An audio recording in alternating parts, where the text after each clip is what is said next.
네, 매일경제TV를 보시면 실시간으로 시장 대응하실 수가 있습니다. 지금부터는 실시간 랭킹을 통해서 여러분들이 이 시간 가장 많이 검색하고 있는 종목과 가장 많이 참고하고 있는 리포트 종목을 토대로 전략까지 이어가 보도록 할게요. 자, 오늘 M인베스트먼트의 이주연 대표를 모셨습니다. 안녕하세요. 안녕하세요. 네, 먼저 1위부터 10위까지 지금 10시 45분 구간 지나가고 있는데요. 가장 많이 검색된 종목부터 한번 열어보시죠. 오늘은 반도체 기업이 10개 기업 가운데 절반을 차지합니다. 그만큼 반도체에 대한 관심이 높은 하루인데요. 삼성전자가 매일 실검 상위에 있긴 했는데 오늘처럼 1위를 차지한 건 또 처음인 것 같아요. 신저가를 기록하다 보니 투자자들의 고심도 깊어 보이고요. 10위에 있는 하이닉스는 반면 2에서 3%대 플러스권을 유지하고 있습니다. 그리고 장비주 가운데 10월 18일에 상장한 YJ링크가 테슬라와의 어떤 인연 덕분일까요? 급등하고 있고요. 오늘 상장한 반도체 재료주죠. 웨이비스. 또 장초반부터 급등하며 VI 발동된 에이지랜드까지 확인됩니다. 그리고는 티웨이 항공을 비롯해서 경영권 분쟁 이슈에 묶인 종목들도 꽤 많이 보이고 있어요. 고려아연의 변동성이 큰 상황인데 티웨이와 한미그룹 주가 상승도 많은 분들이 기대하는 걸까요? 관련주 흐름도 집중됩니다. 또 한일단조는 정부의 우크라이나 무기 지원 검토 소식에 주가가 들썩이고 있다는 것도 눈에 띄는데요. 자, 경영권 분쟁 이슈가 죽지 않고 더 뜨거워지다 보니까 이 부분부터 좀 짚어보겠습니다. 티웨이 항공 가볼까요? 많은 투자자분들이 고려아연의 상승이 뭐 3, 4배 이렇게 한 달 반 사이에 올라가다 보니까 네. 잘하면 티웨이로도 그런 걸 기대할 수 있지 않나라는 생각을 하시는 것 같아요. 네. 어떻게 해요? 지금 자리에서 투자 전략이요? 네, 사실 지금 고려아연이 계속 좀 끝모르고 좀 상승이 나오고 있고 변동성이 상당히 큰 상황에서 조금 이런 좀 탄력적으로 단기간 안에 상승이 나올 수 있을 만한 종목군이 뭐가 있을까에 대한 고민을 시장의 투자자들이 조금 하는 것 같습니다. 그러면서 오늘까지도 고려아연이 좀 치고 올라가는 모습이 보이니까 뭐 티웨이 항공이라던가 뭐 한미사이언스라던가 이런 기존의 어떤 경영권 분쟁과 관련한 이슈가 있는 종목군들이 일단 테마라고 보셔야 될 것 같아요. 테마성으로 같이 엮여서 좀 상승이 나오는 그런 모습들이 좀 연출이 되고 있습니다. 다만 앞서서도 말씀을 드렸다시피 사실 고려아연의 어떤 지금의 상승 같은 경우에는 뭐 합리적으로 사실 설명하기가 쉽지는 않은 그런 네. 상황이기도 하고요. 그렇기 때문에 고려아연이 추가적으로 더 상승을 할 수 있을 거냐에 대해서는 조금 더 고민을 해볼 만한 문제라고 생각을 합니다. 네, 그래서 이제 아마 고려아연이 조금 주가상으로 부진하게 좀 윗꼬리를 단다던가 뭐 급락을 한다던가 그런 시기가 나오게 되면은 아마 그 같이 올랐었던 그리고 같이 동력으로 좀 작용을 했었던 관련 테마성 어떤 주식들 같은 경우에는 충분히 좀 조정을 받을 가능성을 배제할 수는 없을 것 같습니다. 그래서 티웨이 항공이라던가 뭐 한미사이언스, 한미약품 이런 종목들 같은 경우에는 이제 경영권 분쟁 이슈로 좀 따라붙겠다라는 것들보다는 지금은 좀 추격 매수 하시는 거는 지양을 하시는 게 어떨까 생각을 하고요. 차라리 좀 조정이 나왔을 때 뭐 일단 실질적인 기업의 내재 가치상으로 봤을 때 어떤 모멘텀이 있는 기업이라던가 어떤 실적이라던가 이런 것들이 좀 받침이 되는 종목군들 중심으로 좀 접근을 하시는 게 지금은 좋지 않을까 생각을 하고 있고요. 이전에 한미약품을 뭐 비만 치료제 관련해서 소개를 해드렸었는데 그런 점에 차라리 조금 더 집중을 하시는 게 지금 시장에서는 좀 변동성을 피할 수 있는 방법이다 이렇게 생각을 하고 있습니다. 같은 한미 그룹 안에서도 모멘텀이 있는 쪽을 공략하는 게 좋은데 그중 하나가 또 한미 약품이 될 수 있다. 네. 네, 좋습니다. 티웨이는 좀 모멘텀 측면에서는 어때요?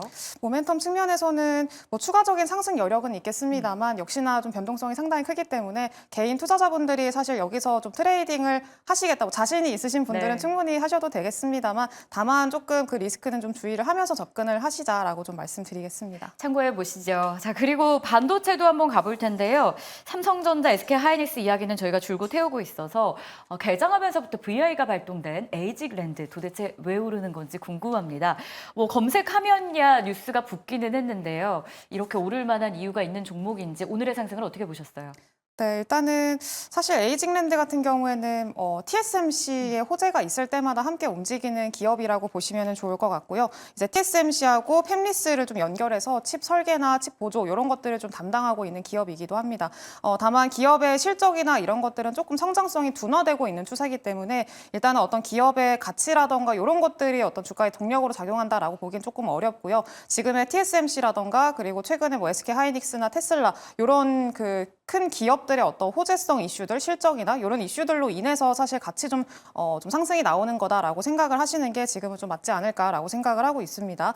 그래서 에이징랜드 같은 경우에는 지금 좀 단기적으로 많이 빠졌다가 이제서야 조금 반등이 나오고 있는 그런 구간이기 때문에, 그리고 TSMC나 SK하이닉스 그리고 테슬라도 여전히 좀 긍정적인 내용들 위주로 좀 나오고 있는 상황이고, 이런 호재성 이슈들은 좀 끌고 갈 수 있다라는 것들을 봤을 때 추가적인 상승 여력은 좀 생각을 해볼 수는 있겠다라고 생각을 하고 있습니다. 그래서 일단 에이징랜드 같은 경우에는 한 4만 원 초반까지는 좀 지켜봐도 좋겠다라고 생각을 하고 있고요. 역시나 뭐 지금 공격적으로 따라붙는 것보다는요, 일단은 조금씩 좀 분할 매수로 접근을 하신다던가 아니면 조정 시에 접근을 하시는 게 지금은 일단은 리스크를 최소화하는데 좋은 전략이다, 이렇게 판단을 하고 있습니다. 4만 원 초반까지는 지켜볼 만한 에이징랜드 분할 매수 혹은 조정시 매수 정도로 투자 의견을 제시해 주십니다. 지금 당장 붙기에는 부담이 있다는 거 기억해 주시고요.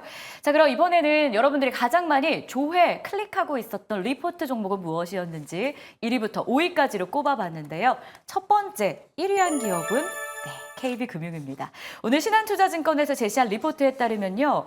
모두의 이목이 집중된 밸류업이다라는 겁니다. 신한투자증권은 은행업종 내 최고의 주주 환원율을 약속했다라면서 목표가를 11만 원으로 상향하며 최선호주로 추천하고 있었습니다. 그리고는 SK증권에서 현대차 리포트를 제시했는데요. 예상치 못한 비용으로 실적은 컨센을 하회했지만 연말 전에 시작할 주주 환원, 그리고 내년에 시작될 총 주주 환원율 35%에 맞는 자사주 매입까지 현재 저평가 상황과 실적 우려는 잠재워질 것으로 전망을 하고 있었습니다. 즉 긍정적인 내용 담겨 있었고요. 자, 3위에 LG전자도 실적 내용이에요. 목표가는 하향됐는데요. 수익성 부진이 그 배경으로 꼽힙니다. 하지만 가전 사업의 체질 개선을 주목하자라면서 투자 의견은 여전히 매수 유지했고요. LS 일렉트릭 3분기 실적은 부진했지만 25년도에 두 가지 기대 요소를 꼽았습니다. 미국 유통망 계약이 진행되고 있고 또 M&A 효과, 부산 공장 증설을 눈여겨보자라는 겁니다. 마지막으로 삼성 E&A인데요. 수주 지연, 중동 리스크, 삼성전자의 투자 축소 등의 영향으로 주가는 계속 부진한 상황입니다.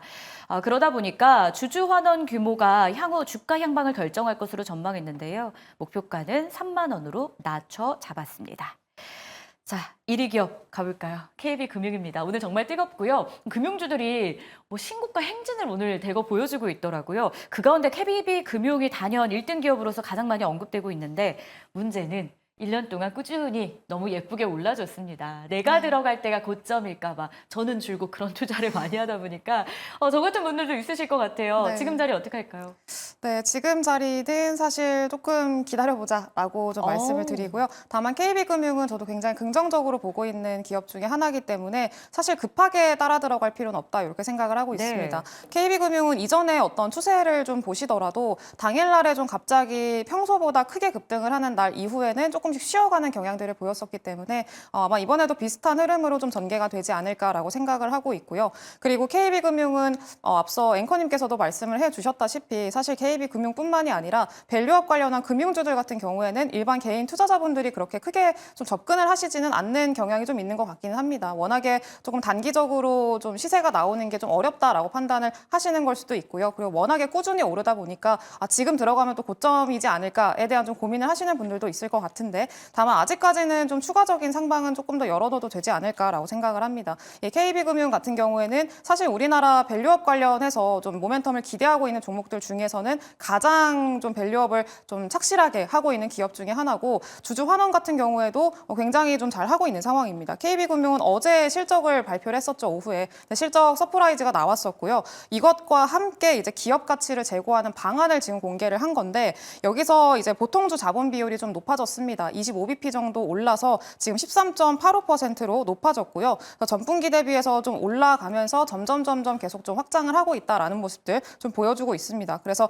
일단 이런 보통주 자본 비율을 늘렸던 이런 것들을 좀 토대로 해서 앞으로 이제 1,000억 원의 추가적인 자사주 매입 소각을 좀 하겠다라고 이야기를 했고요. 그리고 이것들을 반영을 하면은 올해 주주 환원 금액이 한 2조 원 정도 되고요. 주주 환원율이 39.8%, 거의 40%에 육박하는 수준이라고 합니다. 네, 그리고 연말에는 1000% 초과된 자본을 이제 내년에 주주환원에 또 쓰겠다라고까지 얘기를 했기 때문에 이게 계속해서 이게 한 번 주주환원을 발표를 하고 이제 끝나면은 한 번 주가가 상승하면은 사실 부담스러울 수밖에 없는데 이게 계속해서 이제 실적도 잘 내가고 있는 상황이고 그 남은 그 실적으로 기반으로 해서 계속 주주환원율을 발표하고 있는 그런 상황들을 봤을 때 앞으로 좀 긍정적인 모멘텀으로 계속 좀 작용을 하지 않을까 생각을 하고 있습니다.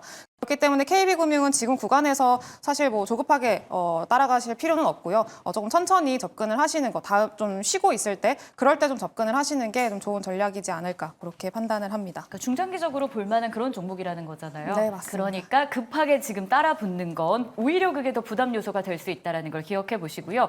오늘 리포트 종목은 사실 밸류업 특집 같기도 해요. 실적은 기본적으로 다 리포트에 담겨 있긴 한데 그 안에서의 특징이 밸류업. 현대차는 이에 대한 기대감이 있음에도 불구하고 어제 부진 속에 5% 하락을 기록 오늘 추가적으로 2%가량의 조정이 나옵니다.